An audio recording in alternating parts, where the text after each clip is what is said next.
Hello everyone, welcome back to my channel. তো তোমরা সবাই কেমন আছো? আশা করি বেশ ভালো আছো। তো কি হয়েছে, আমি কিছুদিন ধরে আমি দেখছি যে একটা ট্রেন্ডিং ভিডিও চলছে স্কিন কেয়ারের ভিডিওগুলি আমার খুব ভালো লাগে। তো হচ্ছে গিয়ে কিভাবে স্কিন কেয়ারটা আমি করব আজকে। তো আমি আগে ভিডিওটা দেখেছি, তো এখন আমি নিজেও এটা অ্যাপ্লাই করব আমার স্কিনে। তো কি কি নিয়েছি চলো সেটা দেখাই তোমাদেরকে। তো এই হচ্ছে আমার স্কিন কেয়ার ইনগ্রিডিয়েন্টস। তো এখানে নিয়েছি একটু হলুদ গুঁড়ো, একটু টক দই, আর এখানে 2 টেবিল স্পুন লেবুর রস। তো কিভাবে করছি চলো আগে রান্নাঘরে যাই, গিয়ে দেখাই তোমাদেরকে। চলে এলাম রান্নাঘরে। তো এসে এই রুটির তাওয়াটা বসিয়ে দিলাম। তাওয়াটা একটু গরম হয়ে গেল। তো এখন এই হলুদটা এখানে একটু ভেজে নেব। যতক্ষণ না পর্যন্ত এটা কালো হয়ে ভাজা হচ্ছে ততক্ষণ পর্যন্ত কম আঁচে এটা নাড়তে থাকবো আমরা। একদম কালো হয়ে যাবে নাড়তে নাড়তে, ভিডিওতে যা দেখলাম। এটা ভাজতে গিয়ে না পুরো ঘর ধোয়া ধোয়া হয়ে যাচ্ছে, দেখো কি ধোয়া উঠছে। দেখি রেজাল্টটা কি হয়। তো দেখছি যে একটু একটু কালারটা চেঞ্জ হয়ে গেল। এই যে দেখো, একদম কালচে কালচে কালচে কালচে হয়ে গেছে। এই দেখো হয়ে গেল, কালারটা পুরো চেঞ্জ হয়ে গেছে। দেখতে পাচ্ছ কি না জানি না, কালারটা পুরো চেঞ্জ হয়ে গেছে। আর প্রচণ্ড, আমি কিন্তু গ্যাস অফ করে দিয়েছি, তারপরও প্রচণ্ড ধোঁয়া বেরোচ্ছে।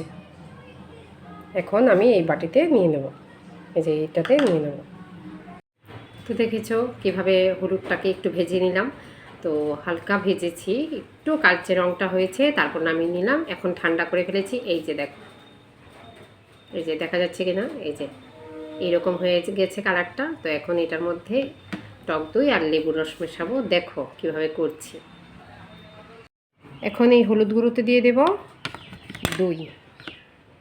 দেখি একটু মিশিয়ে, আমি কোনোদিনও করিনি এটা, যেহেতু ট্রেন্ডিং ভিডিও চলছে আমিও ভাবলাম একটু করে নিই।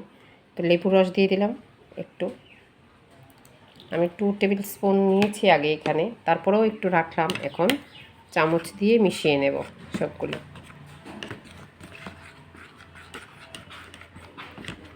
কি হয় জানি না।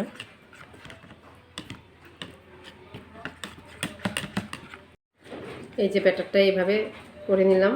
এই যে দেখতে পাচ্ছ কিনা জানি না, এই দেখো এরকম হয়েছে। তো এখন ভাবলাম যে এটা তো অ্যাপ্লাই করতেই হবে। তো বানিয়েছি, নিশ্চয়ই ফেলবো না। তো কোথায় করি তো দেখাচ্ছি তোমাদেরকে। এই যে আমার 2 হাতের কালারগুলি দেখতে পাচ্ছ, 2 হাতে মানে এই ব্যাটারটা লাগানোর আগে কালারটা কীরকম আর লাগানোর পর কীরকম হয় সেটা দেখব। আর আমি শুধু বাঁ হাতের এই জায়গাটাতে লাগাবো, শুধু এই জায়গাতে লাগাবো। আর এইখানটা আমি খোলা রেখে দেবো, এই হাতে লাগাবো না, শুধু এই জায়গাতে লাগাবো। দেখি। তো এখানে লাগিয়ে নেব, এই যে এই হাতে এই জায়গাটাতে লাগিয়ে নেব, তারপর এই হাতে লাগাবো না। তো দেখো, এই দেখো কিভাবে লাগাচ্ছি। এভাবে লাগিয়ে দিলাম। এই যে শাখা, তার নিচটা কিন্তু আমি লাগাইনি, শুধু এই জায়গাটাতে লাগাচ্ছি। এই দেখো, শুধু এই জায়গাটাতে লাগাচ্ছি, আর এই হাতেও লাগাইনি, আমি শুধু রেজাল্টটা দেখার জন্য। এই দেখো, এই জায়গাটাতে আর লাগিয়ে নিলাম, এই হাতের এই ভেতরের এই সাইডটাতেও লাগিয়ে নিলাম। ঠিক আছে, আর এটা খোলা রেখে দিলাম, এটা লাগালাম। তো বন্ধুরা 10 মিনিট রাখলাম। এই যে দেখো ভালো করে লাগিয়ে 10 মিনিট রাখলাম, দেখছি যে একটু একটু একটু একটু শক্ত শক্ত হয়ে আসছে। তো এখন ভাবছি একটু ধুয়ে নেব। তো চলো একটু ধুয়ে দেখি যে কালারটা চেঞ্জ হয় কি না। এই দেখো আমি ধুয়ে নিচ্ছি, কালারটা কি চেঞ্জ হলো না হলো না ধোয়ার পরেই দেখা যাবে।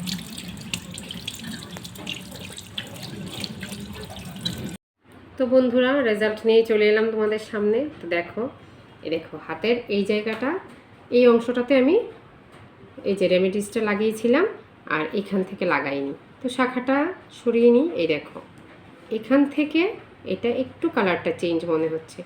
যদি আমি আর একটু বেশিক্ষণ রাখতাম তাহলে মনে হয় আর একটু বেশি ভালো হতো। তো আমার কাছে তো এতটা টাইম নেই, শুধু আমি জাস্ট এটা দেখতে বসেছি যে হ্যাঁ সেটা কি সত্যিই কার্যকর কিনা। তো ভাবলাম যে বোধহয় কার্যকরই হবে। তো তোমরা এটা মানে এইটা কোনো কেমিক্যালের কোনো কিছু নেই, তো তোমরা এটা বাড়িতে অ্যাপ্লাই করতে পারো, রেজাল্টও ভালো হবে আশা করি। কিন্তু যাদের স্কিনে সমস্যা আছে তারা একটু সাবধানে। তো ভিডিওটা ভালো লাগলে অবশ্যই লাইক, কমেন্ট অ্যান্ড শেয়ার। আর সবসময় পাশে থেকে আমাকে একটু মানে মনোবল দিয়ে আমাকে একটু সাহায্য করবে, যে আমি যাতে ভিডিও আরও ভালো ভালো ভিডিও তোমাদের সামনে নিয়ে আসতে পারি। তো টাটা।